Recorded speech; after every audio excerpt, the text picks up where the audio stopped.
Oh, welcome to the You Don't Know How Much Stuff Goes Wrong in the Background, also known as Weather and Ag in Focus. But thanks to the helpful guidance of our sound producer, Addison, everything is going great today. We're feeling good about kicking off this Monday here on Weather and Ag in Focus, and that's because, well, this weather seems to have improved just a little bit. What's it looking like where you are?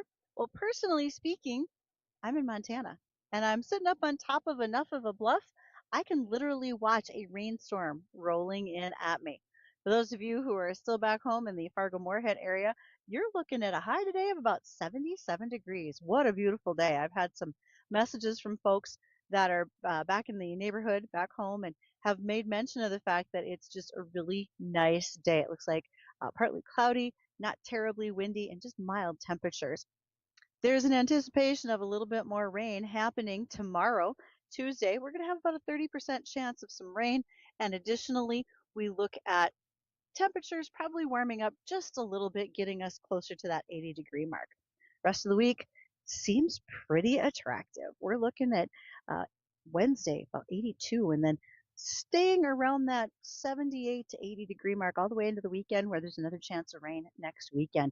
I'm hearing maybe Sunday looks just a little bit like some rain showers. We'll see how that goes as the week develops, but nonetheless, today is a great day to try to enjoy. And if there's no wind, I bet there's lots of farmers in the field trying to make sure they are caught up on so many things that have been going on lately, whether it's haying because we've got finally some nice dry weather and some sunshine. If you're finishing up some spraying, that might be another item that you're trying to check off your list. So for those of you who aren't doing that, maybe your kids headed to the pool this afternoon. That was your school's out. It's the pool time forecast for you for today. Now, if you have questions, if you want to talk about the weather, and especially if you want to talk about farming, which is my favorite thing, you can reach me on the JLA Insurance phone line. Addison's in charge. He's going to take those calls and make sure to help us all out with whatever might be happening in the background today. You can also send me emails, ag@flagfamily.com. Been getting a few of those.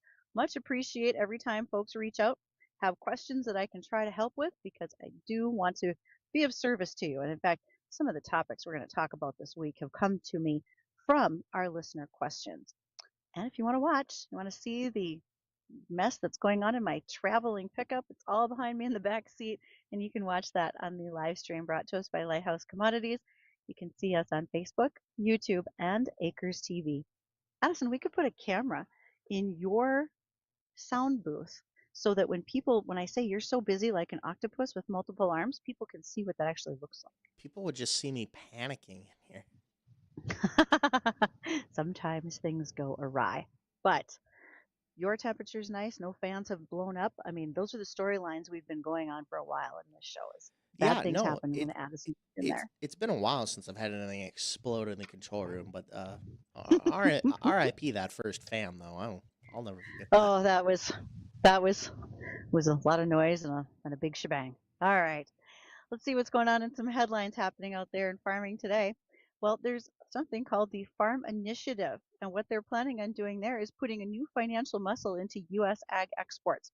This is a joint project with the USDA and the Export Import Bank, EIX or EIB. And what they're trying to do is tie in a long-standing export credit program, been available for some time. And they want to tie it more closely to the Export Import Bank's export finance tools. So under this ruling, USDA guarantees a large portion of the payments due to the U.S. banks that finance approved export sales. And that really helps to unlock credit for overseas buyers of a number of U.S. farm goods. So who could be of benefit to this? It's mainly an export finance program.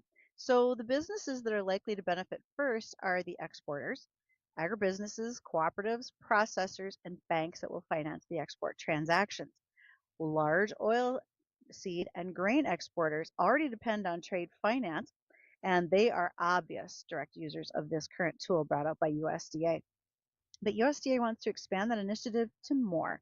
That would include small specialty growers, food manufacturers, or branded farm businesses that may be able to benefit if they are actually involved in export sales either directly or through an intermediary. So if you have something that you raise on the farm that has your farm brand name on it and you want to get that sold overseas, now is a chance to be able to do that with this program. Emerging markets, so we have an opportunity for more exports to happen in areas that you didn't necessarily think about until recently. And by laying this groundwork and helping out financially, we've got the opportunity to move some product that we haven't before. Now, this can support bulk commodities as well as higher value or specialty products as long as they are indeed moving into foreign markets. So as the exporters, co-ops and processors are going to use this expanded financing to grow that overseas business, and they can pull in more volume and a wider range of products from U.S. farmers into those channels. USDA export credit guarantees and market development programs have previously supported growth in meat, grain, and dairy products by reducing the payment risk and helping U.S. suppliers enter into these new products. These tools have been credited with helping the U.S. wheat and corn exporters get into Latin America, Asia, and supporting value-added growth in those areas, including food, processed foods, and dairy. And USDA has also been targeting efforts to boost specialty crop exports that can help citrus, nuts, and tree fruit producers expand their sales in East Asia and the Middle East. Law 360's report has recently come out to say that monthly farm-related Chapter 12 filings soared in April to more than 6-year high, with more than likely additional bankruptcies on the horizon. That's amid an overall increase in bankruptcies as we see increasing fuel prices and other input costs that have risen. During the month of April, 62 bankruptcies were launched under Chapter 12. That's 130% jump from April of 2025 and the highest monthly total since February of 2020. That figure is also 82% higher than the Chapter 12 filings that happened in March of this year. This is a down period for a lot of crop farmers. And when you think about it, 62 bankruptcies, that might not sound like a lot until you realize the ripple effect that that has. It affects that farm.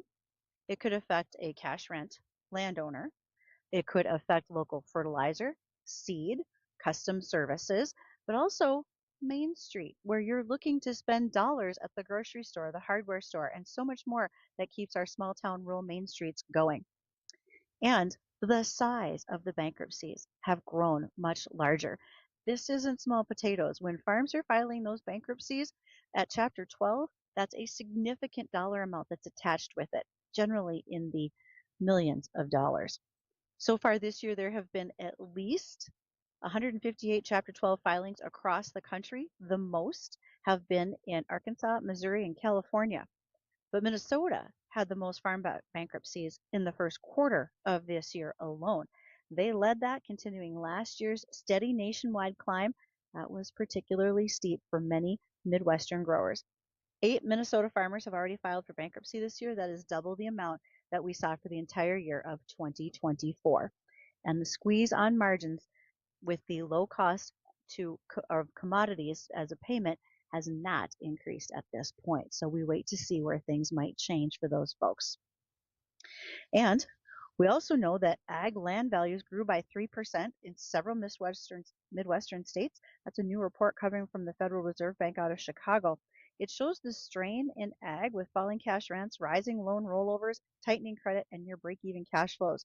But yet, we also have watched land values on the slight uptick.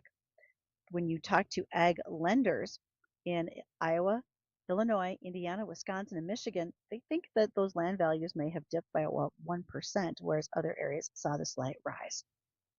Well, there's also a better way to entertain yourself, you might say. Often when I travel, I like podcasts. And in fact, I had a couple of them on this morning for those of you who like true crime, which for someone who travels by herself a lot, maybe I should stop listening to things like Midwest Murder. Yes, you can all laugh. I'm that person. But additionally, I had a chance to listen to the Degenerative Ag podcast this morning, as well as the Agronomist Happy Hour podcast. But some farmers might be listening to a podcast about their own operations. There is a company out there. They are called the Ag Innovate Harvest Replay. And what it does, it's a system that will collect data and make decisions based on your workforce. Now, this is particularly helpful if you are in orchards or vegetable markets. And what you can do is use the automated labor and tracking systems known as Fair Pick and Fair Talk. They know how much each employee harvests throughout the day. The employee puts things on a scale like scanner. The output is tracked, such as pounds per hour kicks in. And what can happen from that information is AI can take that along with your multi-year harvest and labor records and turn it into reports and goals, and it shows the past performance and economics of previous harvest decisions. They can use same day feedback using GPS labor tracking, can alert you to red flags that might be happening.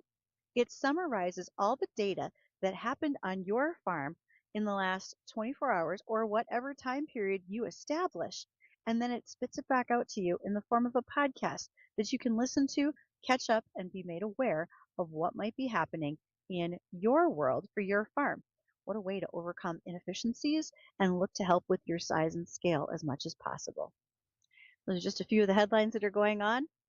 After we get a chance to hear the livestock market update from the American Ag Network, we're going to visit with Justin Sherlock. He's a farmer over by Wimbledon, North Dakota, Daisy, North Dakota as well. He's kind of in between. But also, he is the president of the North Dakota Soybean Growers Association. Let's get an update on the soybean markets with Justin after the livestock report.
Hey, it's summer. It's a beautiful day outside, but are you ready to feel amazing every day, no matter what the season is?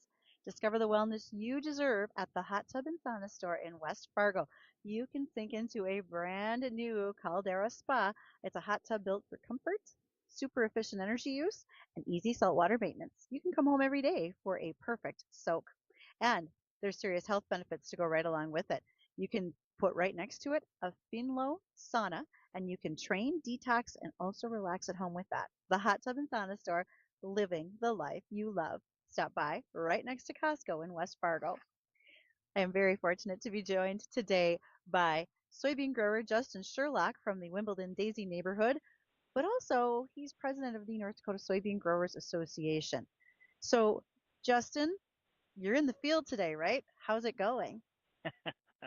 We are here. Well, it's been interesting. Besides some technology issues here talking day to day, but no, I finished reseeding some soybeans yesterday that got hailed out. We finished spraying corn that was hailed on this morning. We needed to give it some time to heal up, and then my hail adjuster is currently here talking to my certified crop agronomist right now. So we're multitasking today, but that's what we do as farmers, right? We get stuff done.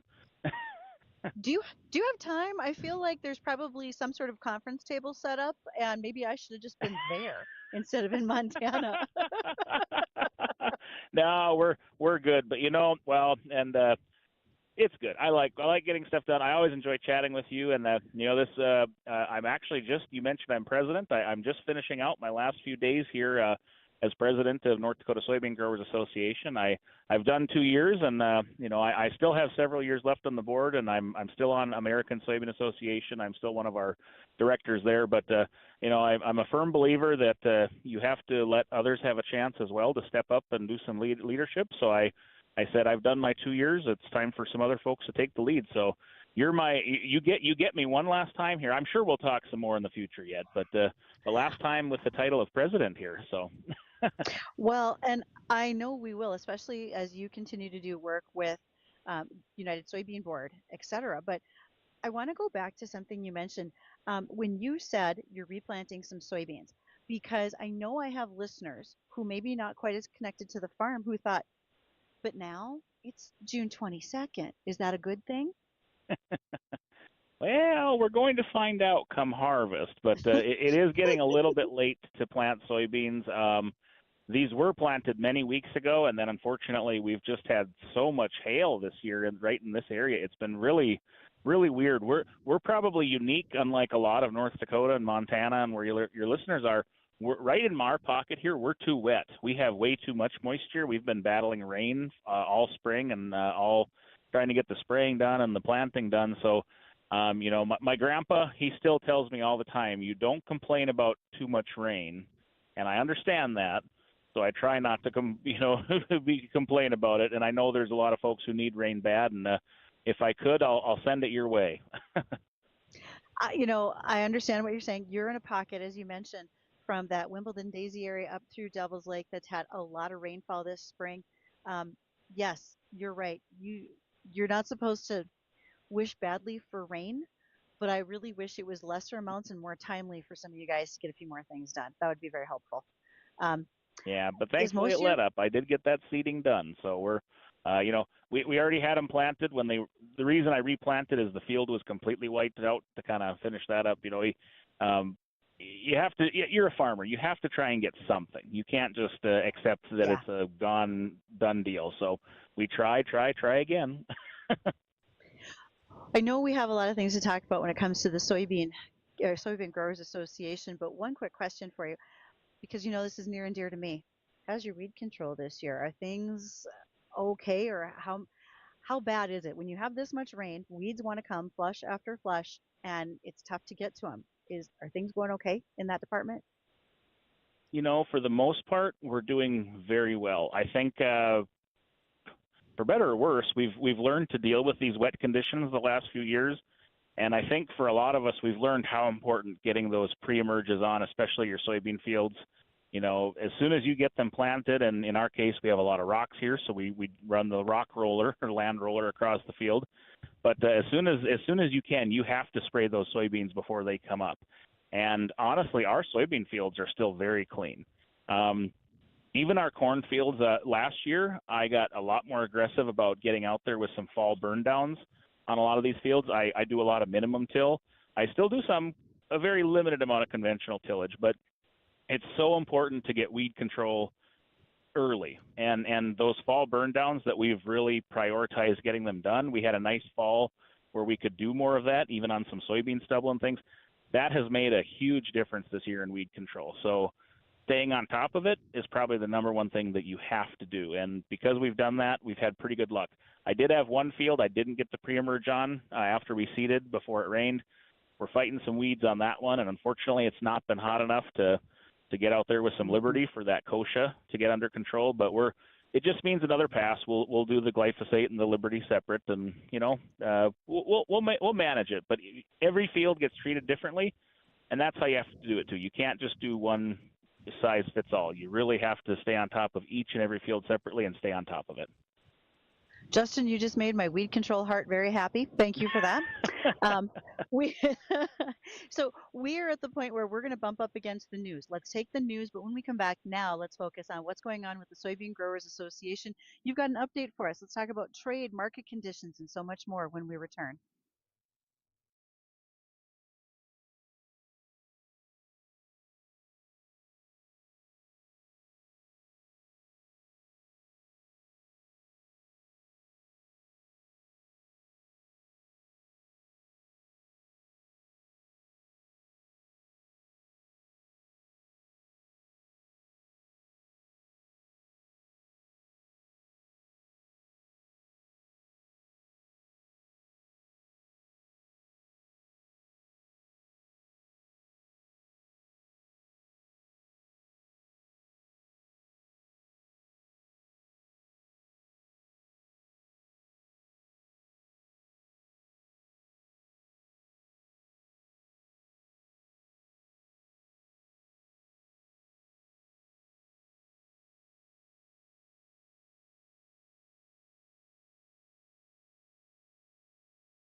Today is your day to do the fence check assessment at techsupport.farm. Go take a moment. Look, what could be done better for your cybersecurity for your farm and agribusiness, whether it's in the office, the tractor, whether it's taking care of things here at home as well. You don't want a disruption in what's happening for you, your cybersecurity, and you certainly don't want anybody trying to hack you and get their little fingers on your dollars. So check out that fence check assessment at techsupport.farm. We are joined today by Justin Sherlock. He is president of North Dakota Soybean Growers Association. All right, Justin, what's going on these days with any current issues happening with soybean growers? People are constantly saying the doom and gloom, but is it? Well, yes and no. There's never a shortage of issues in the soybean world, right? Anyone who listens to the show, policy affects our lives so much, but especially agriculture. Whether we're talking about the trade issues going on, biofuels, marketing, even the Grain Standards Act. Are we going to certify and renew the grain standards? What the elevator grades our grain and how we, get determined on a quality and paid. So all of those things are things that we work on, at the association all the time. And obviously trade, took a lot of energy and discussion and talking time this year. So we've been focused on trade. We really have been trying to get the message across that, we had a lot of potential on a lot of these. If you remember a few months back, we were talking about a lot of the framework agreements that we had with several of these other countries. We've been patiently waiting. We're still patiently waiting, and we have been trying to communicate to our delegation in D.C. and to the administration that, farmers can't wait too much longer. Thankfully, we did see China step in and make their first public purchases last Friday, I believe it was. I think China will purchase that 25 million metric tons that the White House has said they would. So I do feel that is a good thing, but we have a lot of other markets to keep working on. The other thing is we do have a lot of good news on the biofuels, and the biofuel growth that has been pushed through with the higher renewable volume obligations, and we're waiting on the final rule for the 45Z tax credits, but these are huge wins for agriculture long term for biofuel growth in the United States of America. So long term, I think there is still hope. We've got some hiccups to get through, and I know earlier you were talking about the farm bankruptcies, and farmers are still going through a really financially hard time right now. And one thing that I think a lot of listeners need to understand too is the bankruptcy number only reflects the farmers that got to bankruptcy. There's a lot of farmers who went out of business because the banks shut them down long before they ever got to the point of filing bankruptcy. So, I always remind people the bankruptcy number isn't the true representative of how many farmers we're losing right now because of the financial problems. So we do have challenges ahead, but I think long term, I still think there's a lot of hope and opportunity for us in the future if we can just get across the finish line with a few of these things. I am so glad you said that about the bankruptcy number only tells so much, because after I heard you say it the first time, I've tried to remember to use that more often, and I think that's such good truth that there are folks that are making some pretty brutal financial and just overall farm decisions. To be perfectly honest, this is probably one of the first years that I have heard farmers in their mid-60s who says, I don't necessarily have an heir that's going to take over. I'm just done. And some of the reasons for that are just what you're talking about, the pressures that are happening. I know that everybody wants to ask about fertilizer and fuel. Do you think that's the biggest thing that's impacting a farm for a soybean grower in North Dakota? It's not the biggest thing, but it's all these little things that have been coming together. And so I think that's where a lot of the frustration is. It's the trade issues, which are a huge thing, but also, we found markets for last year's crop. I think we'll find markets again. The question is, are we finding markets at a price where a farmer can stay in business? And the answer is no. And it's been this way for the last 3 to 4 years. And so a lot of folks, felt very strongly about the president coming in, and we're going to have some victories, and a lot of them have been frustrated. They feel that a lot of things have been started. What we're hearing from our members is a lot of things have been started by this administration, but we're still waiting to see any of them get across the finish line. So that's what we're trying to convey. That message has changed. Things are there's a lot of things that need to happen for farmers to get back to profitability. Markets is part of it. We need the biofuels as well.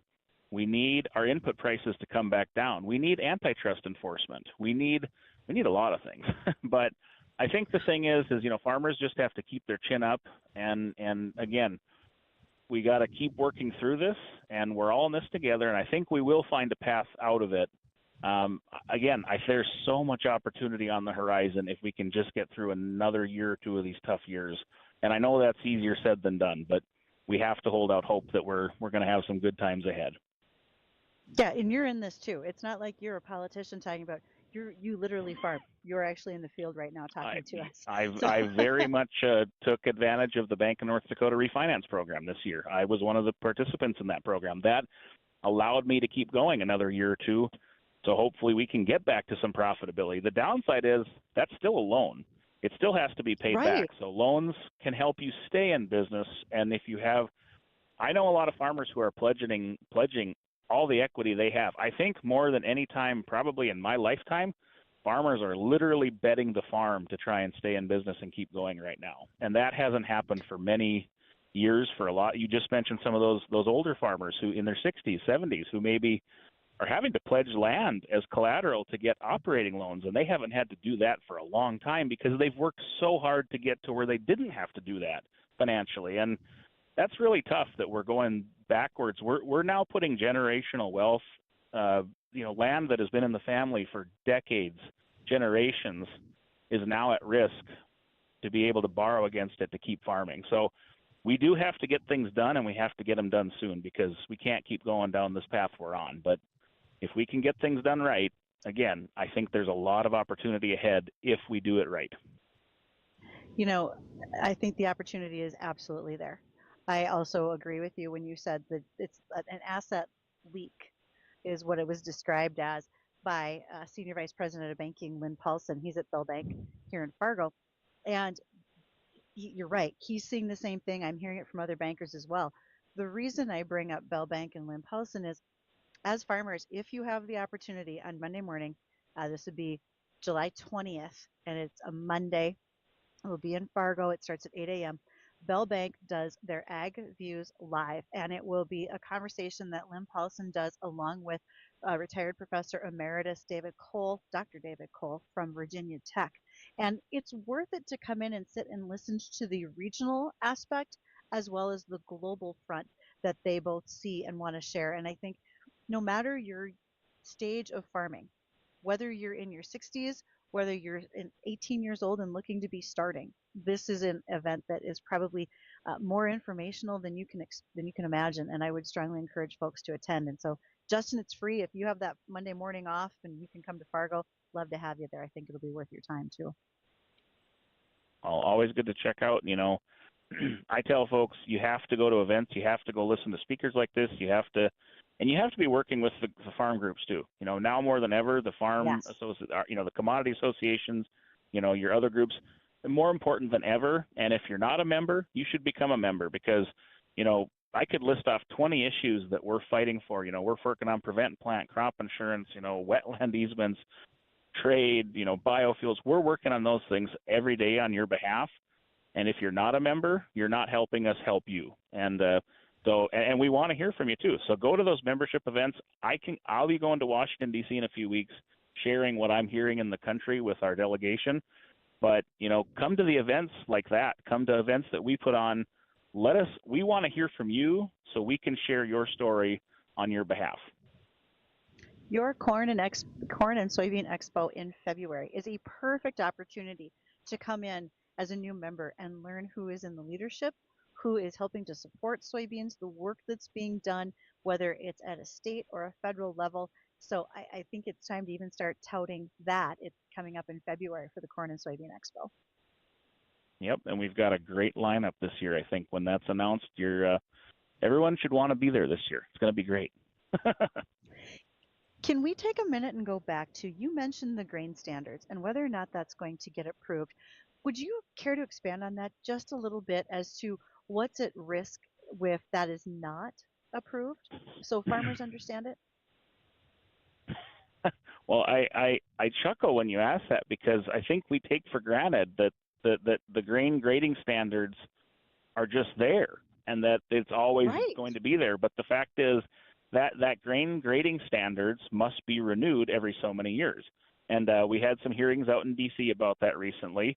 I'll be honest with you, I'd have to go back and look at my notes because we have a fabulous team in D.C. Some of our ASA board members testified on it in support of, obviously renewing the grain grading standards. I believe it's still out there to be approved, but it may have made it through. But it's just something that we take for granted and don't even think about. But the work of government and the associations never ends. It's things like that. Renewing the volume obligations on biofuels has to be done every year, or usually it's done in a 2-year tranche. Lately, it seems like we're already working on the renewable volume obligation for 2028. They came out with the proposal for 26 and 27, which isn't even fully implemented yet, and we're already working on 2028 because we know that biofuels is such a huge part of our future. And, again, with soybean oil in particular, I'm excited because we can use the oil here to produce, biodiesel, renewable diesel, sustainable aviation fuel. And then, these crush plants that came to North Dakota, this has been a game changer for us. And again, we use the oil for biofuels, the meal. Having access to soybean meal that we can export is opening up dozens of new countries that we've never exported soybean products out of the United States to before. So it's a whole new opportunity for us. In North Dakota, we're so used to putting our soybeans on we send our whole soybeans to the elevator, they get put on a train, get put on a ship, they go to Southeast Asia. That is a huge and important market that we're going to defend and try to continue to sell to, especially China. You cannot replace China. China crushes basically a unit train of soybeans every 45 minutes. They crush a 1.5-mile long train worth of soybeans every 45 minutes in China. That's You a cannot fabulous replace stat. that kind of demand. It is. And that's if they're just running normal. They probably have even more capacity than that. That's just what they actually do. So you can't replace that kind of demand with all the other countries combined. But we're going to open up these new markets with meal, with whole soybeans. Again, I see a lot of potential out there with where we can go with our products and having access to meal to go into those countries. A lot of countries don't have their own crush plants, and maybe they're not going to spend $500-600 million to build a crush plant. Maybe they don't need the oil locally because maybe they have palm oil or a competitive product to soybean oil. They don't need the oil, but they want the meal. So that the first thing that many people in other countries do when their economies improve, they want a better diet and they want more protein. Yes. No different than us. They're talking about protein just like us. I was in Southeast Asia. I was in Korea, Thailand, and Vietnam this spring on a trade mission. They're talking about protein. They want to eat better. They want to eat healthier. They want more protein. Soybean meal is the way they're going to do a lot of that. And so, these countries are wanting to buy from us and wanting to do business with us. I think, again, so much opportunity and, opportunity to sell products into countries that we've never done business with before. So I'm excited for the future. Again, we just got to get through a little bit of a rough patch here this next few years yet, I think. But then I do think there's a lot of opportunity ahead for us in agriculture. Justin, I so appreciate you joining me today. I know Jim Thompson was slated to be here with North Dakota Soybean Council. He had an opportunity to travel with one of his kids to a national competition, so he's on a plane. We'll get a chance to catch up with him another day. But thank you. Anytime you want to call, especially as you continue your work with the United Soybean Board, much appreciated that you're going to do that, what you've done for the soybean growers, and just call me anytime. I'm always happy to hear what's going on in the soybean world. Well, sounds good. And I'm on the American Soybean Association, not USB. Oh, but I'm sorry. Not USB. So American. sometime we'll have a conversation someday about the difference between the two boards and what we do and where we work together and what we do differently. That'll be a good conversation for another day. That's a great conversation because I wrote down ASA and then I said USB. So apparently that's a lost in translation deal right there for me. Okay, we will do that. We're Thank all you, working Justin on behalf Sherlock. of the American soybean farmers. So happy to be here anytime. All right, folks, stay tuned. We're going to take a little run at the weather forecast out there for you. The school's out. We're going to the pool type of forecast, and we'll touch on some other ag headlines when we return.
It is time for your schools out. Let's go to the pool forecast today, right now in Fargo, right about 75 degrees.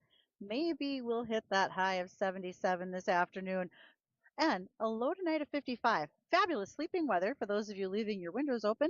Now, for allergy sufferers, you might not want the windows open. Let that filtration system help you out. For Papa Benadryl and enjoy the weather. Chance of showers tomorrow, only about 30%. And we move through most of the week pretty clear, highs around that 78 to 80 something ish mark. And then by the weekend, we'll start to look to more showers Saturday night and into Sunday. But great day, and looks like very little wind. And even where I'm at here in Montana, the skies have cleared, the rain's over, so I guess I'm going to be able to move forward. With weather like this, it's hard not to think about the summer grilling season. And it's rather interesting to look at the shares of meat production and consumption in the U.S. One very surprising fact is that the United States now produces more pork than beef, but Americans still eat more beef per person. Now, the USDA has an Economic Research Service, ERS, and in their most recent livestock, dairy, and poultry outlook, they projected 2026 pork production near 28 billion pounds. That's against 25.5 billion pounds of beef. Now, the gap shows that shrinking cattle herd, while hog supplies still remain very ample. And it's projected that gap will widen further in 2027. Meanwhile, over in the chicken department, the production there is about 49 billion pounds. So production is not the same as consumption. The ERS projects 2026 per capita availability of 60 pounds of beef and 50 pounds of pork, with chicken far ahead at 105 pounds. That's our consumption. And I don't know about you guys, but just a couple of good pounder burgers, and by God, we're almost at our 60 pounds each. So total red meat and poultry disappearance per capita is projected to top 230 pounds in 2026. That would be the highest on record. So why does beef lead pork at the dinner table? Let's trade. The U.S. is expected to export roughly a quarter of its pork production, but only about 9% of its beef production. And additionally, beef imports outweigh exports and will add more beef to the consumer plate. When you look at price changes, that's a very important context. The all-fresh beef value at retail hit a record high of $9.64 in April. That's up 13% year on year. Retail pork prices stayed essentially flat at $4.89 a pound, and then the retail broiler prices for chicken fell slightly to $2.39 a pound. That explains all that pulled pork at graduations, you guys. Per pound, that pork for consumption was just a little bit cheaper. And despite that highest price tag, beef demand has stayed very firm as consumers are still paying for it and searching it. I actually had some friends open a new family butcher shop in Bismarck over the weekend, and they had a phenomenal turnout. People are coming in to find that quality product, just like they do locally with Alsager's beef. They want to talk to the butcher. They want to learn how to prepare it so it's done well. Because unlike my mother with a Weber kettle, you shouldn't have to kill your beef twice. It can be done better than that. All right, enjoy your afternoon. Send questions to me, ag@flagfamily.com, and look forward to the Jay Thomas Show coming up next.